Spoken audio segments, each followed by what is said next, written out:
நம்ம கிச்சனில் இன்றைக்கி முட்டை போண்டா செய்ய போகிறோம். நம்ம ரோட்டு கடைகளெல்லாம் சாப்பிடுவோம் இல்லையா, குண்டு குண்டா முட்டை போண்டா, அந்த மாதிரி குண்டு குண்டா நம்ம வீட்லேயும் முட்டை போண்டா செய்ய போகிறோம். அவங்க செய்கிறது அவ்வளோ டேஸ்ட்டாக இருக்கும். அதே அளவு டேஸ்ட்டில் நம்ம வீட்லேயுமே முட்டை போண்டா செய்யலாம். அதோட பக்குவம் தான் அதுக்கு முக்கியம். அந்த பக்குவம் சரியாக இருந்துட்டாலே நம்ம கடைகளில் சாப்பிட்ற அளவுக்கு டேஸ்ட்டாக முட்டை போண்டா நம்மளும் செய்யலாம். இப்போ அதே டேஸ்ட்டில் முட்டை போண்டா எப்படி செய்யலாம் அப்படிங்கிறத பார்க்கலாம். 1 கப் கடலை மாவு, கொஞ்சம் பெருங்காயத்தூள்,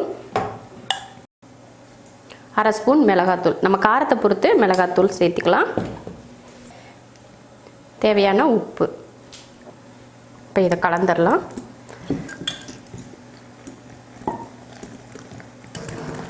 அதிகமாக தண்ணி எடுத்ததுமே ஊற்றிடக்கூடாது, கொஞ்சமாக தான் தண்ணி ஊற்றிக்கணும். அதுக்கப்புறமா கலந்துக்கலாம். 1 ஸ்பூன் அளவுக்கு அரிசி மாவு, பச்சரிசி மாவு. முட்டை போண்டாவுக்கு வெளியில் அந்த மாவு வந்து நல்லா மொறுமொறுப்பாக இருக்கும். இந்த மாதிரி அரிசி மாவு சேர்த்துக்கிட்டோம்னா ரொம்ப தண்ணியாக கலந்துடக்கூடாது, இந்த அளவுக்கு இருக்கணும். ரொம்ப தண்ணியாக இருந்துச்சுன்னா இந்த மாதிரி முட்டையில் ஒட்டாது.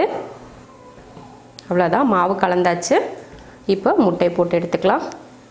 முட்டையை நான் வேக வச்சு எடுத்திருக்கேன்.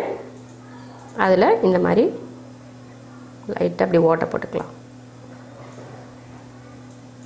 நீங்கள் இதை 2 கீரி கூட நீங்கள் சேர்த்துக்கலாம். நான் முழுசாக அந்த போண்டா இருக்கட்டும் அப்படின்றதுக்காக தான் இப்படி பண்ணுறேன்.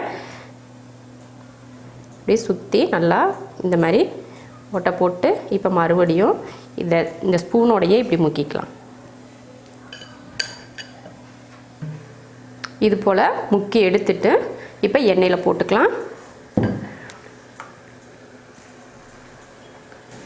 இதே போல் எல்லா முட்டையும் போட்டு எடுத்துக்கலாம். இப்போ முட்டை போண்டா நல்லா 2 பக்கமும் திருப்பி போட்டு போண்டா வெந்துருச்சு.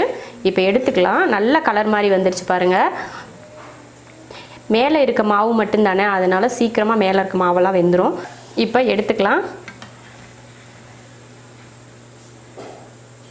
முட்டை போண்டா செய்கிறது வந்து ரொம்ப கஷ்டம்லாம் கிடையாது, ரொம்ப சிம்பிளான வேலை. அந்த மாவு பக்குவம் மட்டும் நமக்கு கரெக்டாக இருந்துட்டால் போதும், முட்டை போண்டா சூப்பராக வரும். மீதி இருக்கிற மாவையும் வீணாக்காமல் வெங்காயத்தை போட்டு நம்ம அப்படியே கலந்து எண்ணெயில் பொரிச்சு எடுத்துட்டோம்னா அந்த மீதி இருக்கிற மாவும் வீணாகாது. இது போல் நீங்களும் முட்டை போண்டா செஞ்சு பார்த்துட்டு பிடிச்சிருந்தா லைக் பண்ணிவிட்டு ஷேர் பண்ணிவிட்டு கமெண்ட் பண்ணுங்கள்.